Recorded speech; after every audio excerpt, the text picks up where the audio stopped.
Hello my viewers and welcome back to my channel. Subscribe, like and be part of the conversation by commenting in the comment section. I welcome you to a candid and unapologetic conversation about the recent Trump-Biden debate. Now in this video, outcast known for her unfiltered opinions and sharp insights, she shares her thoughts on the political spectacle that has left many of us scratching our heads. Now with a refreshing dose of honesty and a dash of humor, she tackles the biases and emotions that drive our political decisions and challenges us to think critically and logically about the issues that matter most.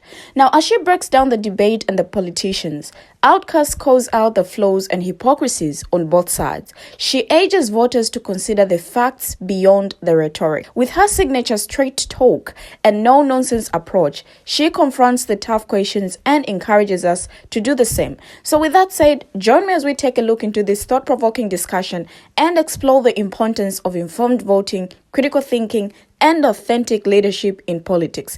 Get ready for a refreshing dose of real talk and a fresh perspective on the political landscape. Check out her video. I will be right back. My God. All right, y'all. So I don't know if y'all seen the debate last night. Y'all already know me. I'm not really into politics anyway. Y'all already know once I found out the truth and how the bloodlines of the presidency work and all that stuff, how a lot of that stuff be adding up, I realized that at the end of the day, these presidents aren't elected. They're selected. So y'all know I don't vote. I don't do none of that. But after watching that debate last night, I want all my people to realize something. I know a lot of y'all don't like Trump. And trust me, I don't mess with Trump either, just like I don't mess with Biden. Because they both got their faults.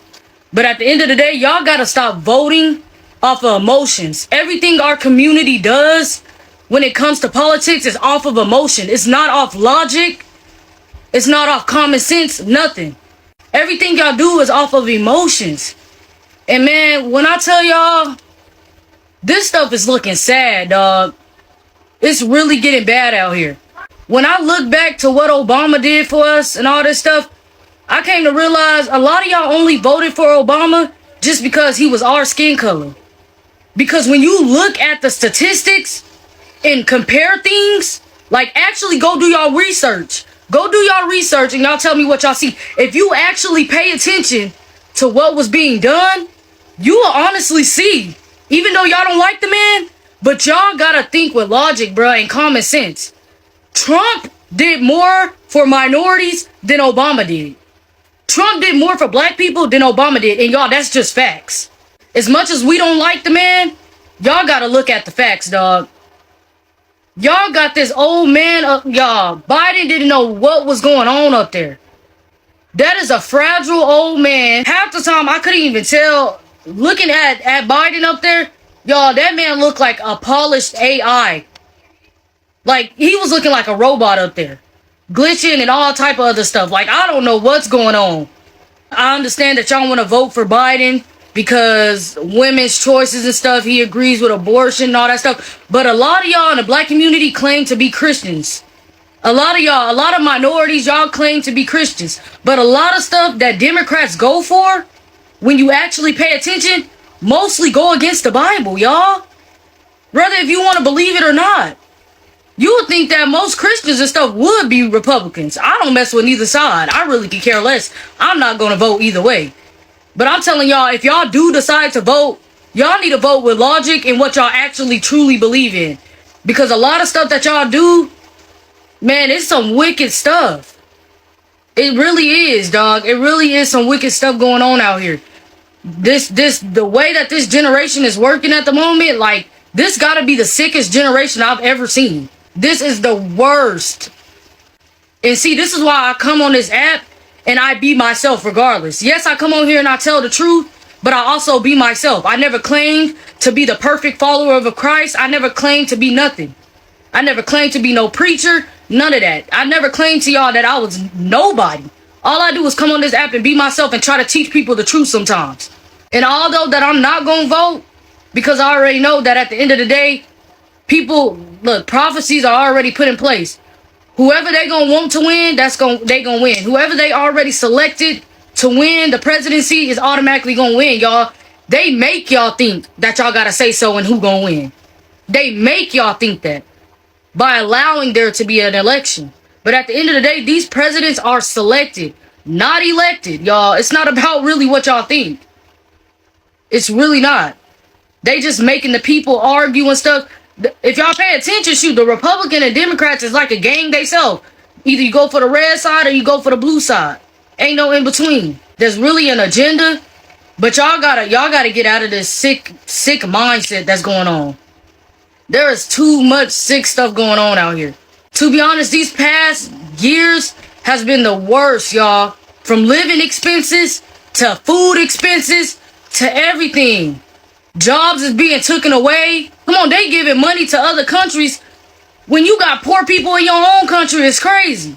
Y'all paying for other people to come down here when the people already down here hardly got stuff already. Most of them homeless. Like, I don't know what's going on out here, but let me tell y'all, some stuff is gonna happen, dog. Whether if y'all wanted to or not.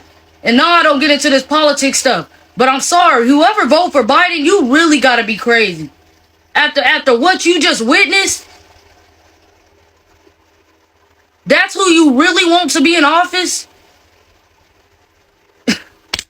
Hey, at the end of the day, I'm not voting nobody, but man, whoever does decide to vote, because y'all feel like it truly matters, y'all better do that off logic and common sense. Do not vote off your emotions, because both of them have done racist stuff, if we gonna be honest. But if we going off who actually gonna do something great for this country, Biden's not the one. I'm sorry. I'm sorry. This is the worst that the economy has ever been. Like, this is not good. This is not good for either side, Republican or Democrat. But hey, y'all already know, I don't agree with all that abortion stuff. I don't. I'ma just be honest. Y'all already know that anyway. At the end of the day, I believe it in some way. You feel what I'm saying? If it got anything to do with your life or the baby's life, I feel like a woman should be able to choose. If a woman was raped, I feel like the woman should be able to choose. I'm still a little bit 50-50 on that anyways. But I feel like if a woman should be able to choose if she was raped or in the process of there being a risk of death, having a child. Other than that, 90% of y'all that's trying to go for women's rights and stuff, most of y'all that's trying to go for abortion, y'all are just women who keep opening up y'all legs and don't want to deal with the consequences of what you done by yourself. You made that bed. Lie in it. Abortion shall only be talked about when it comes to rape cases or death risk. That's it. A lot of y'all really sick out here. And the fact that y'all don't think that there's actually something wrong with doing that is even more crazy. I don't even know what to say. We doomed either way. But I'm saying if we gonna be doomed, y'all better do it in a logic and common sense way. Don't try to vote off of emotions or none of that. Do not try to vote off of no emotions. Because if you vote off emotions, most likely you're gonna choose Biden. But if you vote off logic and common sense and actually look at the stats and what's really going on, you're most likely gonna choose Trump. Like, I'm just being honest. I'm not even a voter, but if I'm gonna tell the truth, I'm gonna tell the truth. A lot of y'all are voting off emotions when it comes to the minorities. Y'all not voting off logic or common sense. Or who's actually doing something good for the U.S. Like, I'm being so serious. Like, it's really getting bad out here. It really is. But at the end of the day, y'all do what y'all want to do. Because at the end of the day, I'm not into it. But, man, good luck. Now, Outcast's commentary on the Trump-Biden debate is a breath of fresh air in a political landscape dominated by spin and rhetoric. Now, her refusal to sugarcoat her opinions and her commitment to straight talk is a much-needed antidote to the political gamesmanship that has disillusioned so many voters. By calling out the emotional decision-making that often drives political choices, she encourages us to think critically and logically about the issues that affect our lives. Now, her emphasis emphasis on fact-based analysis, and her willingness to challenge both sides of the political aisle are a testament to her independence and intellectual honesty. Her observation that many in the Black community voted for Obama solely based on his skin color rather than his policies is a poignant reminder of the importance of substance over symbolism. Her critique of Biden's performance in the debate and her assertion that Trump has done more for minorities than Obama may be controversial, but they are opinions backed by facts and data. Ultimately, I feel her commentary is a call to action, urging people to engage in informed and nuanced political discourse rather than relying on emotions and party loyalty. Her straight talk and refreshing candor are a reminder that politics doesn't have to be a game of spin and deception, but rather a genuine pursuit of truth and justice. Now, the Democratic President Joe Biden and his Republican rival Donald Trump faced off in the first presidential debate of the 2024 race, and different people have reacted, from lawmakers to political analysts, strategists, and leaders of advocacy groups all reacted to this debate. Now, what we saw is the president making a very clear contrast with Donald Trump on all the issues that matter to the American people. Yes, it was a slow start, but it was a strong finish. Harris told CNN when asked about concerns that Biden should step aside. Now, people can debate on style points, but ultimately, this election has to be about substance. She said, "I'm going to spend all night with you talking about the last 90 minutes when I've been watching the last 3.5 years of performance." Now, I'm going to share some of the interesting reactions from different people on the Biden and Trump's 2024 presidential debate. Now, President Joe Biden's dismissal showing at the CNN presidential debate against former President Donald Trump resonated around the world, with foreign diplomats expressing shock and concern while raising questions about the implications for a consequential U.S. election that could upend the foreign policy status quo should Trump be elected again. Hard to watch is how multiple foreign diplomats described Thursday night's debate between Biden and Trump to CNN. Now, the overwhelming sentiment among more than half a dozen diplomats from Europe, the Middle East, and Asia whom CNN spoke to was that it was a bad night for Biden. As one European diplomat put it, "It is a sad reality that Biden is old and he is getting older. We saw it. I had difficulties understanding what he was saying, and I understand English pretty well," said a second European diplomat. "Trump ate him alive," said an Arab diplomat.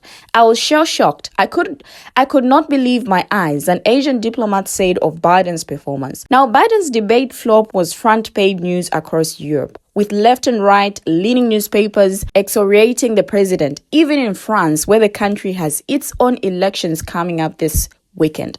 Now, the president's debate performance also compounded already pronounced concerns about the policies Trump would likely enact if he wins in November. Trump on Thursday once again displayed his isolationist tendencies and his NATO-skeptic worldview that often alarmed. Now, U.S. allies during his first presidential term. At the debate, Trump questioned continuing to fund Ukraine's war against Russia and falsely claimed that the U.S. had given more in aid to Ukraine than in other European countries put together. Now, Trump even suggested that he had spoken to Russian President Vladimir Putin about his dream of invading Ukraine. He also attacked Biden over the Afghanistan withdrawal and argued it was the reason Putin invaded Ukraine in 2022. Now, when Putin saw that, he said, "You know what? I think we're going to go in and maybe take this was his dream. I talked to him about it, his dream. The difference is he never would have invaded Ukraine. Never," Trump said. A Ukrainian politician told CNN he found Trump's statements on the war in Ukraine worrying. "We are very concerned because we more or less understand what it means for Ukraine. Biden presidency, and we really don't know what it means for Ukraine. A Trump presidency, it can be very good, it can be very bad, we just don't know, and that's definitely concerning." Now, Biden's showing Thursday did not make the diplomats CNN spoke to question his ability to serve as commander-in-chief at this moment. With many, nothing that he has a good team working with him. But some diplomats raised questions about how the Democratic Party will handle the issue. Polish Foreign Minister Radek Sikorski wrote on social media that Biden should now responsibly manage a succession plan. Now, another Polish diplomat didn't mince their words, calling Biden's performance a horror. What a car crash. It wasn't just Democrats raising the prospect of replacing Biden on the ticket for November. Foreign diplomats were also wondering whether Democrats could turn to a plan B. Now, if they can change the horse, they should. said the second European diplomat. If it was possible to call the governor of California and have Biden say, "You go and I'll step out," that would be the right thing to do. But like many Americans, the diplomats woke up Friday unsure of what could be done. There are many options that are discussed, but we don't see any that are self-evident, the first European diplomat said. Some of them are reaching out to U.S. contacts to get a sense of the likelihood of Democrats moving on from Biden. Now, some U.S. contacts say there was always simmering debate about replacing Biden, but they say that now the doubts are in the open. There is fire on the roof, said a third European diplomat. I'm told that if the Democrats do this, they have to go with Kamala Harris because they cannot skip over a black woman vice president, but they wonder what that would do to their best. They think they could still lose. The problem is there is no strategy. The diplomats were not surprised by Trump's comments on foreign policy during the debate, with one calling it the same recipe as usual. But they added that they felt even more concerned about his lack of commitment to Ukraine and what that might mean for European security. Now, Trump certainly won this. His worldview is problematic. So for those who believe in a rules-based order, Trump isn't good, said a NATO official. Rules mean predictability, so Trump means unpredictability. He could go soft on Russia. He has a penchant for getting on with strong men. He could also double down in supporting Ukraine president.